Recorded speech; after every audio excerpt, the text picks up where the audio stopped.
How's it going, guys? Today we're going to be installing the DFG tuning intake and the turbo inlet. I already have everything unboxed. I got a little too excited. I figured I would get the heat shield all built just so when I do have time to install the intake, it's literally just going to hopefully be plug and play. I'm going to include some sound clips of the stock intake and the stock turbo inlet. And then at the end, I'm going to do a sound test on those. But let's see what comes in the box. So what we've got in here is, I don't even know what you'd call this, like the intake pipe of some sort. So lay that there. We've got the intake filter itself. I don't know what brand it is. It's not branded as DFG tuning or anything. We've got the silicone coupler to connect the intake pipe to the turbo inlet. We've got the two clamps for the turbo inlet silicone coupler. We have the turbo inlet itself. This is just a little protective condom for it. As you can see, it's, from what I've seen, this has a lot more smooth airflow compared to the OEM one. DFG tuning, branding, everything. And then we have the heat shield itself.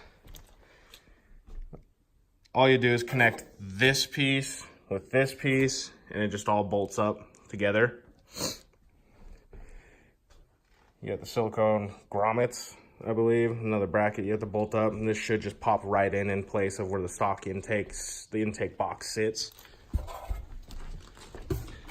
Then here we just have like stickers, secondary airflow, and some zip ties. Don't know what the zip ties are for yet, but we'll find out together.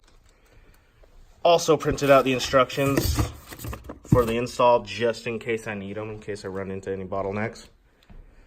But let's get outside, fire up the car, and see what it sounds like stock. And then we'll get this all put in, and we'll do a sound test on what it is after all of this is installed. Hopefully we see some gains in noises. Not expecting power, but noises I am expecting. Also, the turbo inlet does not come with the intake. It's just suggested that you buy it together when you do purchase it from Modded Euros. It was only like 65 bucks more for this thing, so I decided to just get it as well. Might as well. Usually what you'll only get with the intake kit is the filter, this intake pipe, the heat shield, and a secondary air filter if you do need it. Now looking at the intake pipe, it does look a lot more open. I haven't compared to look at the stock one yet, but it seems a lot more bigger and open. This mounts up to the engine block, I believe. There's like spacers and stuff. You put it to separate it from there. Vacuum line. And overall, the quality, it feels pretty good. I haven't felt anything really aftermarket for the GTI yet that's engine-wise. But, I mean, it feels like it's powder-coated pretty well. It's pretty light. It's aluminum, I believe. The whole kit is aluminum. So we're going to get the GTI started. We're going to pull it in, do a couple of stock revs once the car warms up. And we're going to see how it sounds, and then we're going to get everything installed, like I said.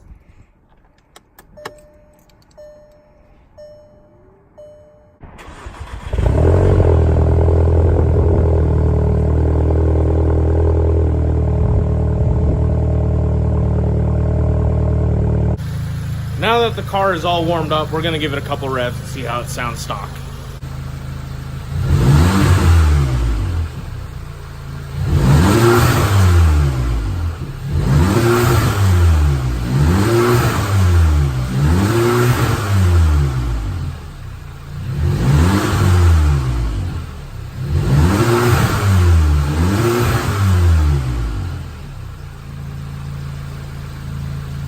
Okay, now that you heard the stock sound, I mean, it sounds, it's okay. You can hear the diverter valve going off a little bit. But let's see if we can increase that sound with the intake. So let's get started, taking the stock airbox and stock turbo inlet out, and let's see what happens after that's installed. So the first thing we're gonna do is pull out the coolant line just so we don't accidentally rip that. We're gonna remove the secondary air intake, the vacuum line, and we're gonna pull this off. You set those aside. I'm gonna try and get this done without taking off this like little snorkel bit, because it looks like with the DFG tuning intake we do keep this part. We'll find out if we do or not later on. The instructions doesn't say to take it off or anything, but it kind of looks like we might have to. So we're gonna try and do this without taking that out. So I got the secondary intake off. This little vacuum line right here is giving me a lot of shit. Can't really get it off, so I'm gonna see what I can do to get it off, and I'll let you guys know how I got it off. Well, I got it off. I just got a really lucky pull on there. It might be because it is cold out here. It is winter time. I know everything in here is dusty. Don't worry, I'm gonna get some engine degreaser, clean this all up. But all that matters is I got this fucking thing off. Then next, you're gonna remove this clamp. I just used channel locks to get this off. You release it off of here, slide it up, and you should be able to pull the intake hose off. And then we're gonna pop the air box out and put the new heat shield in. So I popped the air box off first before I took the intake hose out. It was pretty easy. It just came off these three little nipples here, rubber grommets. It did take a little bit of force, not much though, but I don't know what this is. If any of you guys can answer what this is for me. I mean, it looks like it's blocked off like a little silicone butt or something. I have no idea what that is. If someone can inform me on what that is, please let me know. I am very curious on what that is. Even though it looks like it's not in use, I want to know what that is. And moving forward, I did not need to remove this to take the box out. I probably won't need it to put the new heat shield in, but it does look like you do need this. I looked at the instructions, fail. And yeah, it looks like we're keeping that. Probably gonna clean that up so it looks a little bit nicer, but let's put the heat shield in, remove that. Actually, remove that first and the stock turbo inlet, and then we'll go from there. So back on the intake hose, there is a bolt down in here. If I can get it to focus. I can't get my hands down there, so I'm just using a really long flathead and just carefully unscrewing it out. Just carefully backing it out. Making sure I don't ruin it in case I have to put this back on. But this is the biggest pain right now. So I'll get back to you once I get this out. So I actually got this out like 2 seconds after that. So now that that's out, if we do put that back in, we're putting that in a better spot. So for now, we're leaving the old stuff there. So next, we're gonna be removing this. And there should be, I think, a T30 somewhere back here. I'm gonna try and get the ratcheting screwdriver and try to finesse this out, and then we're gonna take the turbo inlet out and put the new DFG tuning one in.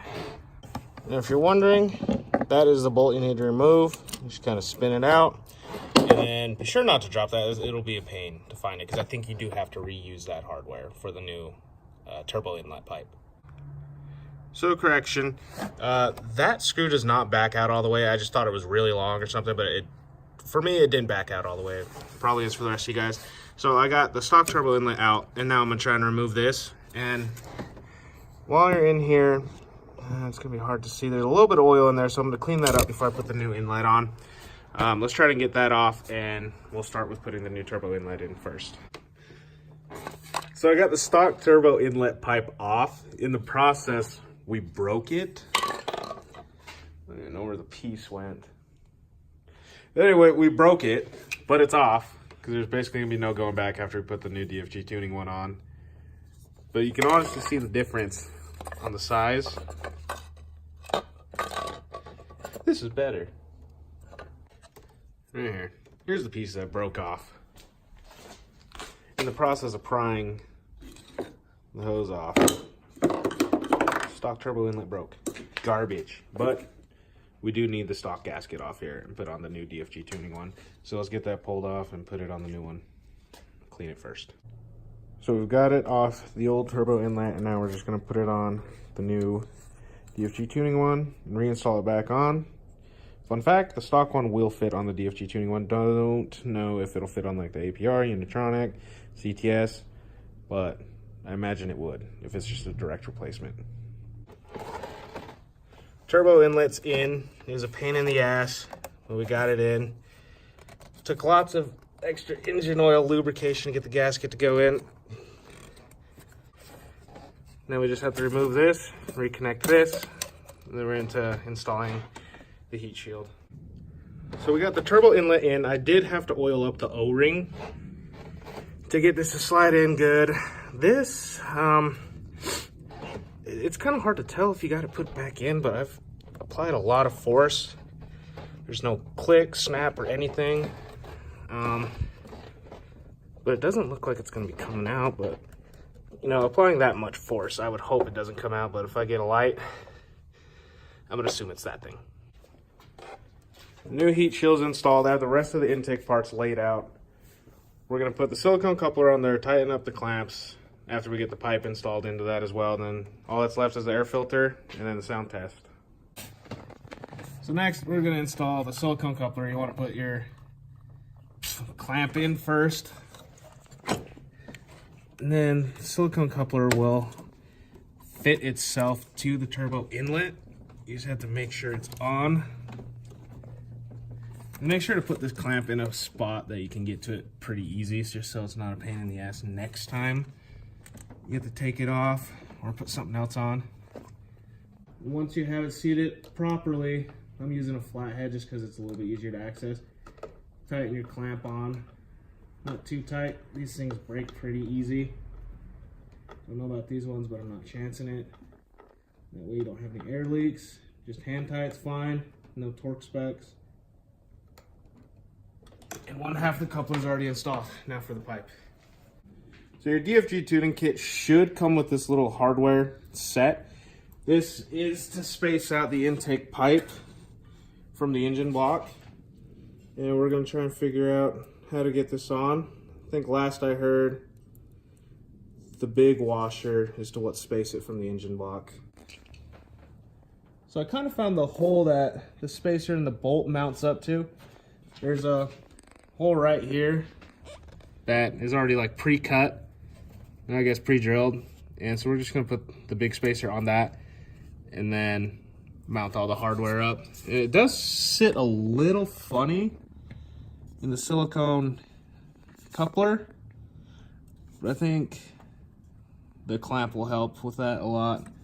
It'll tighten it all up. It just doesn't look like it's sitting straight, but we'll figure it out. So it's kind of a pain to get everything in. It just takes some time and patience. Just try not to drop anything. And it's kind of really tight to get this 10 to screw into that mounting hole. But it's in now. I just recommend you not to put the filter in first. And for my car, I didn't need this nut for it. It just kind of bolted into that spot and it's in there pretty sturdy. Now that's next to tighten up the clamp, put the filter in, secondary air intake, and then we're done. So now that the couplers are all tightened up, everything's mounted up, everything's pretty sturdy. I am worried that I might get vibration issues from this. But we'll see. I might have to set some silicone on top of the radiator fans just to prevent it from vibrating if it does. Next, we're gonna install a secondary air filter and then the main intake.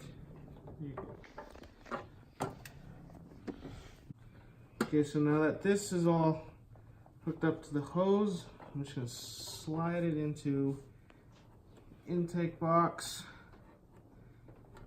Get it mounted up all nicely. And this one does have a clamp over here on this side. And you just have to tighten that up with the Phillips. And we'll get that all tightened up and ready to go. So now that everything's all in, everything's tight, secure, snug, hopefully everything's good. All right, everything's back in. Now it's time to start her up and hope I did everything right. The vacuum line was a little awkward situation to figure out. It's like touching stuff. It's not really kinking at all. But I feel like a longer vacuum line for the intake is almost necessary. We're gonna have the first start up on it. See what it sounds like from about here.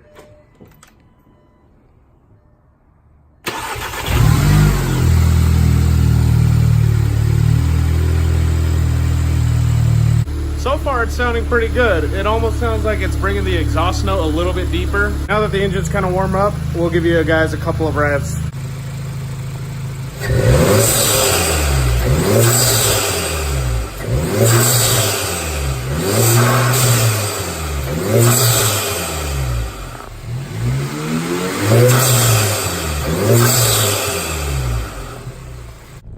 So now we're going to see how the intake actually sounds with load on it rather than just being in a garage.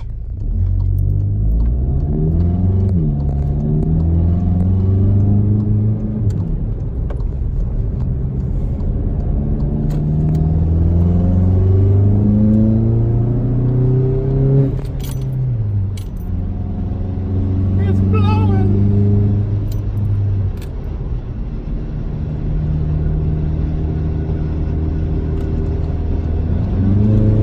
And that finishes up the DFG tuning intake and turbo inlet review / install. Would I recommend it? For the price, I highly recommend it. It's about, I think, $330 I paid for it from Modded Euros. The original intake I did want was the integrated engineering one, but for the price of the inlet and the intake from DFG Tuning sold at Modded Euros' website was the exact same price for just the intake for integrated engineering. Not bashing integrated engineering, they probably are better. But, you know, for the price, we're not all ballers. So, I love it. I highly recommend it, and I suggest you guys get it too. And that's going to finish it up for this video. I'll catch you guys in the next one.